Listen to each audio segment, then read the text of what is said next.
Tier 5, DeAndre Hopkins. Before I even read this, I think there are going to be a couple names in there that you're going to say, really? Tier 5? These guys should be higher than this. But Jamie probably a little lower than consensus on Hopkins and Metcalf. So Hopkins, Drake London, Chris Godwin, DK Metcalf, and DJ Moore. Hopkins, London, Godwin, Metcalf, Moore. Jamie, do you think that's accurate? Do you think you're going to be lower on Hopkins and Metcalf than most people? Hopkins, I think I'll probably be right around where consensus is. I think Heath said he's got him at 19 or 18, so a couple spots below. I don't think that's going to be far off. Metcalf, I'm definitely going to be the low guy on. I just see, as great as he is and as great as he should be, he's always kind of let us down a little bit, and Tyler Lockett's outperformed him, 4 of the 5 seasons that they played together.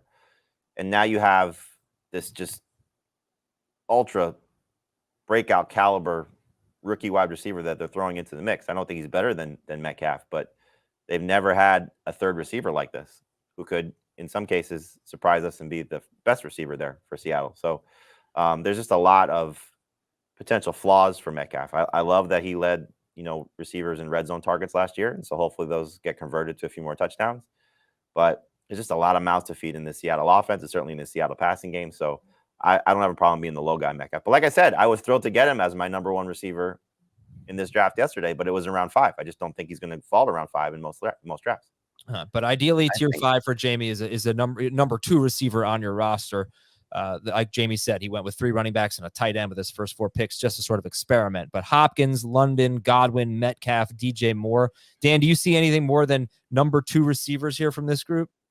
The only chance you have to get more, you do actually have chances to get more than number 2 receivers. So this is an interesting tier. Let me start by just saying that, because in the past, I feel like this tier is a good example of how we've, as an industry, and every fantasy manager who's listening and playing along, has improved on past mistakes. In the past, I think these names would be shot way higher up the rankings, but now a lot of people can understand the flaws of playing in bad situations with bad quarterback play, and that's really what makes up this tier. Outside of DK Metcalf, who has his own concerns that Jamie went over, including the fact that the player Jamie's talking about, Jackson Smith-Njigba, outproduced Garrett Wilson and Chris Olave in their one season together at Ohio State, earned more targets and had more yards.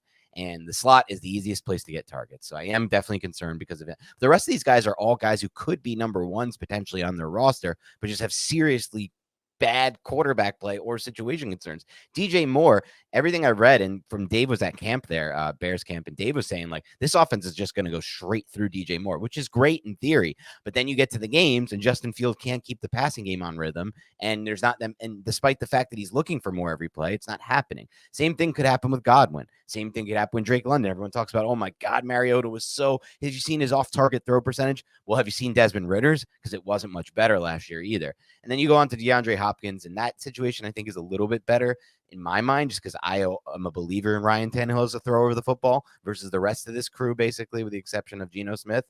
And so I feel a little bit better, but then it's like, oh, it's Mike Vrabel. Am I really expecting a lot of targets? A similar situation to DJ Moore and Drake London there. So I don't really see too much upside in this tier in reality. But in theory, if one of these teams decided to go pass heavy or just changed it up a little bit, there are potential target hogs here. DJ Moore, maybe not Drake London with Pitts back, but Chris Godwin, DJ Moore, like DeAndre Hopkins. There's guys in this tier but London could be, because it could be both of them. Yeah, it could be that. And then again, you're really evolving the pass game in that scenario, which could happen. Yeah, would you put any of these guys in the previous tier with Ridley, Keenan Allen, Judy, Cooper, Watson, and Debo? The only one, Metcalf, I would consider, but Jamie has me concerned. I really just should be considering the fact that there's just so much, and that still is a run-first team. It's Pete Carroll, so I don't want to go too crazy there. The only one I might consider putting in is Hopkins and Moore. That's it for me. Okay. Tier 6, Christian Kirk, Terry McLaurin, Deontay Johnson, Jahan Dotson, Michael Pittman, Marquise Brown, Mike Williams, and Tyler Lockett. Big tier here. Mm-hmm. Are these number 2, number 3 receivers, Jamie? Christian Kirk, Terry McLaurin, Deontay Johnson, Jahan Dotson, Michael Pittman, Marquise Brown, Mike Williams, and Tyler Lockett. And I would, I know I sent this to you this morning. I would include Brandon Ayuk in this tier as well. You'll see him at the start of the next tier, but he should be in this group. yes, these are number 2 receivers. And you've heard me say this, a few times. Like once you get almost basically to wide receiver 20, maybe you want to say 22, 23, that list until maybe the end of this list, you could flip it and I wouldn't necessarily fight you on it. There's just so much to like about this group, but there's also flaws, clearly, mostly quarterback concerns and probably target concerns, in the case of, let's say, Christian Kirk. Marquise Brown will move up if there's a healthy Kyler Murray from the start of the season. But, I think for the most part, though, these are guys that if you don't go heavy receiver and you are sort of chasing the position, these are good fallback number 2 receivers. You'd love to get them as your number 3. And in a lot of cases, if you go receiver heavy, this is your flex. And so I think this is a good place to live in PPR if you're talking about number 3 receiver, number 4 receiver, but again, a starter if you play flex. Typically, though, we're going to want these guys to be our number 3, right? I mean, you're saying they could be a 2, but for sure. Yeah. I mean, look, you don't want to necessarily fall into the trap that I did yesterday or that, Dan did, but he sort of, spun it a little differently, getting receivers right after his 2 running backs. But like Chris and I, because again, Chris took a quarterback in round 3, didn't start taking receivers until round 4. I didn't start taking receivers until round 5. Ideally, you would like to have these guys as your 3rd receiver. Again, like I said, your 4th. All right. And so again, I'm going to give Dan, you talk about this group here. It's Kirk, McLaurin, Deontay Johnson, Jahan Dotson, Pittman, Marquise Brown, Mike Williams, Tyler Lockett, and now we'll throw Brandon Ayuk in there. Look, these guys could get drafted in round 7 or 8. And last year, Amon-Ra St. Brown, Devontae Smith, and Amari Cooper were all drafted in round 7 through 8. So let's not overlook this group at all. What do you think? I like 2 players specifically in this group because of their upside. The first one I'm going to say is Michael Pittman.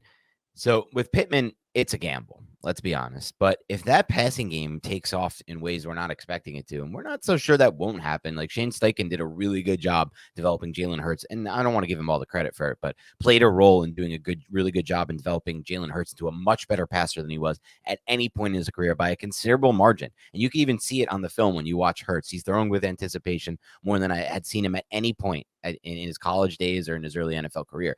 So if that happens fast with Anthony Richardson, Pittman could be the go-to guy. And we know that with these like developing quarterbacks, these younger quarterbacks, sometimes they tend to lock on, or not sometimes, more often than not, they tend to lock onto one target in the passing game.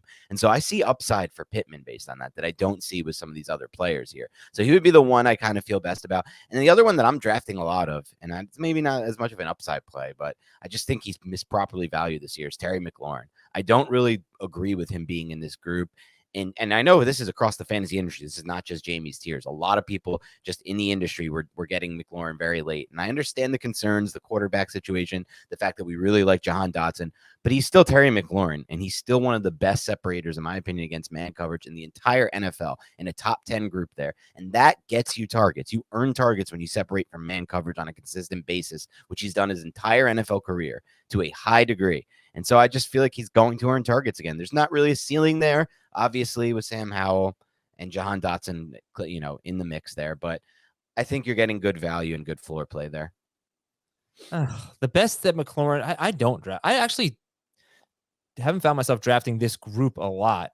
You pick a few guys. Like I like Christian Kirk. I love Christian Kirk. Me either, but McLaurin's the only one I'm drafting in this group really a lot of. Never draft McLaurin. He has not finished higher than wide receiver 20 per game in his career. The last 2 years, he's been wide receiver 34-ish and wide receiver 26 per game. It's not great. I don't think the floor is all that high. And I understand that he's a more talented player than what we've seen from a fantasy perspective. He's been certainly held back by the situation. You remember what I say about Stephon Diggs? Yeah. That may just never perform, and then he got traded, and then we saw him perform. You know what? You guys are I've changed my opinion on this, honestly, because I think Jamie, that's a good example by Jamie. And Adam, you're right. Like, I didn't realize how bad he was on that points per game. I think he's just maybe just a much better. No, not bad, but it's like it's not you're great. not even like you're at wide receiver 27, 28 range. He performs more like a number 3 receiver. Yeah, but he has, despite being he has top 20 reality performances. Yeah, that's the thing. It's like the numbers never support, I think, the caliber of player that he is, and that probably speaks to the quarterbacks that he's played with and the offenses that he's been in. And I don't know if that's going to change. It's right. I don't know if we view Washington. It's a crowded group, especially if they're going to involve Antonio Gibson. because Dotson's going to make a lot of plays. He really sort of just scratched the surface a little bit last year, understandably so as a rookie, but he missed a lot of time.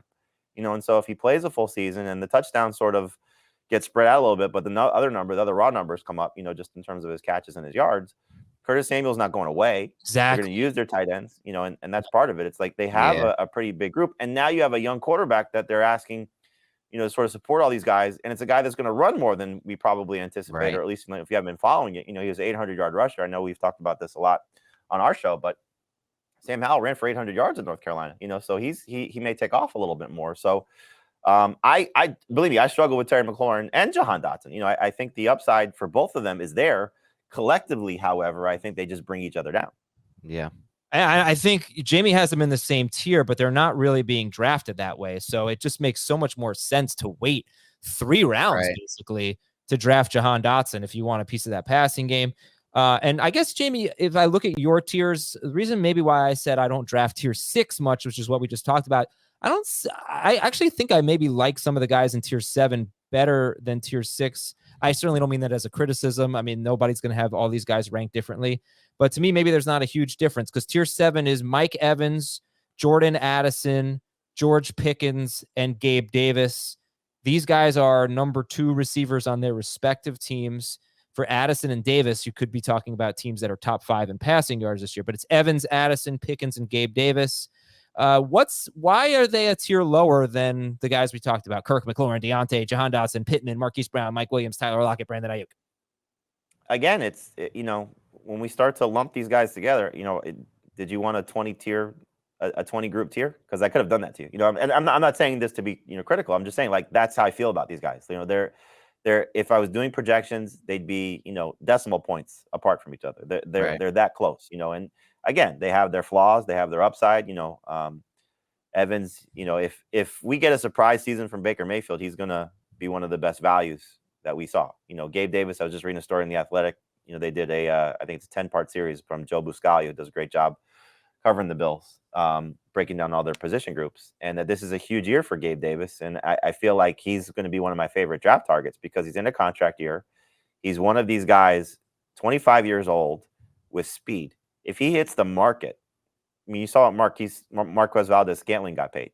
This guy's got a chance to, get a huge deal, probably get overpaid, but, get a huge deal from a team that looking for speed. He's a very good blocking wide receiver. I know we don't talk about that in fantasy, but that's a big part of his value. And this is a huge year for him, and part of the story was we've illustrated this a lot. The ankle injury that he suffered prior to week 2, he missed out on probably a huge game because if you remember, that was the game Stephon Diggs just absolutely obliterated the Titans when their secondary was a joke. He came back early from that, and Joe did a good job illustrating this in the story that he was playing, 80% of the 80+% of the snaps right away, and was not 100%. And then right when he finally started getting healthy, then Josh Allen hurts his elbow, and the passing game, especially the downfield throw, is not the same. Right. So you're talking about a guy that they did not get DeAndre Hopkins. They went out and drafted a tight end, so more of an interior player, as much as they'll move Dalton Kincaid around. Khalil Shakir, Trent Sherfield, these are guys competing for mostly slot opportunities.